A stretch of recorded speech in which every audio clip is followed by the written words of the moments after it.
I seek refuge with Allah from the accursed shaitan. In the name of Allah, the most compassionate, most merciful. Ask the children of Israel how many clear signs we have given them, and whoever trades Allah's favor after receiving it for disbelief should know that Allah is indeed severe in punishment. The life of this world has been made appealing to the disbelievers, and they mock the believers. Those who are mindful of Allah will rank above them on the day of judgment, and Allah provides for whoever He wills without limit. Humanity had once been one community of believers before they lost faith. Then Allah raised prophets as deliverers of good news and as warners, and revealed to them the scriptures in truth to judge among people regarding their disputes. And no one disputed the scriptures except the very people who received them after clear proofs had come to them, out of jealousy. Then Allah, by His grace, has guided the believers to the truth regarding those disputes, and Allah guides whoever He wills to the straight path.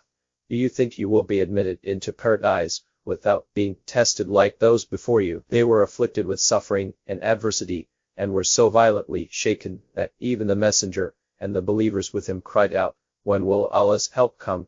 Indeed, Allah's help is always near. They asked you, O Prophet, in what way they should done it. Say, whatever donations you give are for parents, relatives, orphans, the poor, and needy travelers. Whatever good you do is certainly well known to Allah. Fighting has been made obligatory upon you believers, though you dislike it. Perhaps you dislike something which is good for you and like something which is bad for you. Allah knows and you do not know. They ask you, O Prophet, about fighting in the sacred months. Say, fighting during these months is a great sin, but hindering others from the path of Allah, rejecting Him, and expelling the worshippers from the sacred mosque is a greater sin in the sight of Allah.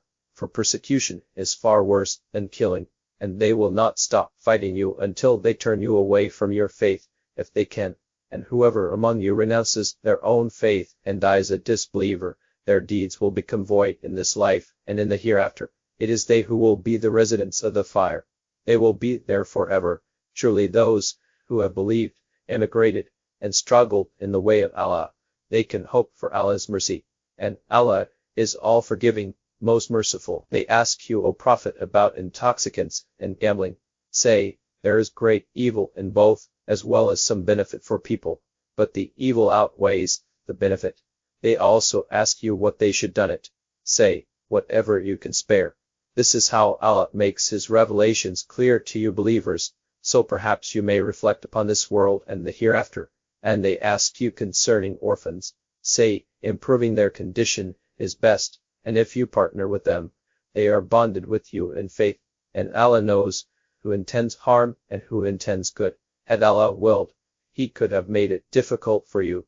Surely Allah is almighty, all-wise. Do not marry polytheistic women until they believe, for a believing slave woman is better than a free polytheist, even though she may look pleasant to you. And do not marry your women to polytheistic men until they believe, for a believing slave man is better than a free polytheist, even though he may look pleasant to you. They invite you to the fire, while Allah invites you to paradise and forgiveness by His grace. He makes His revelations clear to the people, so perhaps they will be mindful. They ask you, O Prophet, about menstruation. Say, beware of its harm, so keep away, and do not have intercourse with your wives during their monthly cycles, until they are purified. When they purify themselves, then you may approach them in the manner specified by Allah. Surely Allah loves those who always turn to Him in repentance and those who purify themselves. Your wives are like farmland for you, so approach them consensually as you please, and send forth something good for yourselves. Be mindful of Allah, and know that you will meet Him, and give good news to the believers. Do not use Allah's name in your oaths as an excuse for not doing good, not guarding against evil, or not making peace between people. And Allah is all-hearing, all-knowing. Allah will not hold you accountable for unintentional oaths, but for what you intended in your hearts. And Allah is all-forgiving, most forbearing. Those who swear not to have intercourse with their wives must wait for 4 months. If they change their mind, then Allah is certainly all-forgiving, most merciful. But if they settle on divorce, then Allah is indeed all-hearing, all-knowing. Divorced women must wait 3 monthly cycles before they can remarry. it is not lawful for them to conceal what Allah has created in their wombs, if they truly believe in Allah and the last day, and their husbands reserve the right to take them back within that period, if they desire reconciliation. Women have rights similar to those of men equitably, although men have a degree of responsibility above them, and Allah is Almighty, All-Wise. Divorce may be retracted twice, then the husband must retain his wife with honor, or separate from her with grace. It is not lawful for husbands to take back anything of the dowry given to their wives, unless the couple fears not being able to keep within the limits of Allah. So if you fear they will not be able to keep within the limits of Allah, there is no blame if the wife compensates the husband to obtain divorce. These are the limits set by Allah, so do not transgress them, and whoever transgresses the limits of Allah, they are the true wrongdoers. So if a husband divorces his wife 3 times, then it is not lawful for him to remarry her until after she has married another man, and then is divorced. Then it is permissible for them to reunite, as long as they feel they are able to maintain the limits of Allah. These are the limits set by Allah, which He makes clear for people of knowledge. When you divorce women, and they have almost reached the end of their waiting period, either retain them honorably, or let them go honorably, but do not retain them only to harm them, or to take advantage of them. Whoever does that surely wrongs his own soul. Do not take Allah's revelations lightly. Remember Allah's favors upon you, as well as the book and wisdom He has sent down for your guidance. Be mindful of Allah, and know that Allah has perfect knowledge of all things.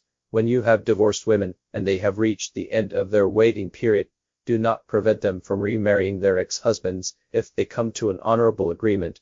This is enjoined on whoever has faith in Allah and the last day. This is pure and more dignifying for you. Allah knows, and you do not know. Divorced mothers will breastfeed their offspring for 2 whole years, for those who wish to complete the nursing of their child. The child's father will provide reasonable maintenance and clothing for the mother during that period. No one will be charged with more than they can bear. No mother or father should be made to suffer for their child. The father's heirs are under the same obligation.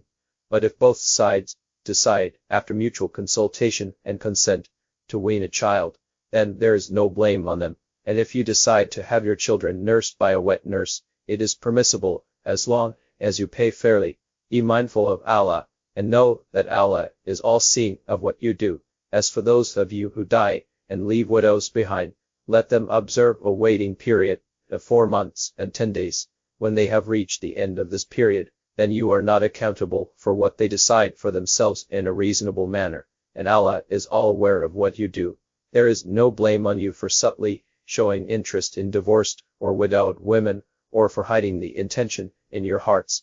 Allah knows that you are considering them for marriage, but do not make a secret commitment with them. You can only show interest in them appropriately. Do not commit to the bond of marriage until the waiting period expires. Know that Allah is aware of what is in your hearts, so beware of Him, and know that Allah is all-forgiving, most forbearing. There is no blame if you divorce women before the marriage is consummated or the dowry is settled, but give them a suitable compensation, the rich according to his means, and the poor according to his.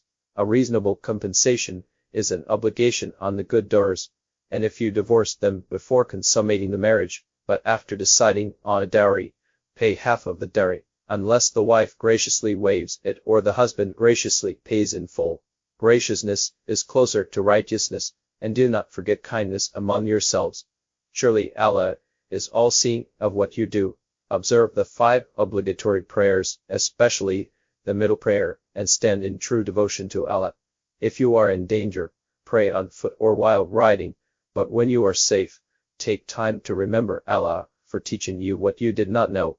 Those of you who die leaving widows should bequeath for them a year's maintenance without forcing them out. But if they choose to leave, you are not accountable for what they reasonably decide for themselves. And Allah is Almighty, All-Wise. Reasonable provisions must be made for divorced women, a duty on those mindful of Allah. This is how Allah makes His revelations clear to you, so perhaps you will understand. Have you, O Prophet, not seen those who fled their homes in the thousands for fear of death? Allah said to them, Die. Then He gave them life, Surely Allah is ever bountiful to humanity, but most people are ungrateful. Fight in the cause of Allah, and know that Allah is all-hearing, all-knowing, who will lend to Allah a good loan, which Allah will multiply many times over. It is Allah alone who decreases and increases wealth, and to him you will all be returned. Have you not seen those chiefs of the children of Israel after Moses? They said to one of their prophets, appoint for us a king, and we will fight in the cause of Allah. He said, are you not going to cower if ordered to fight?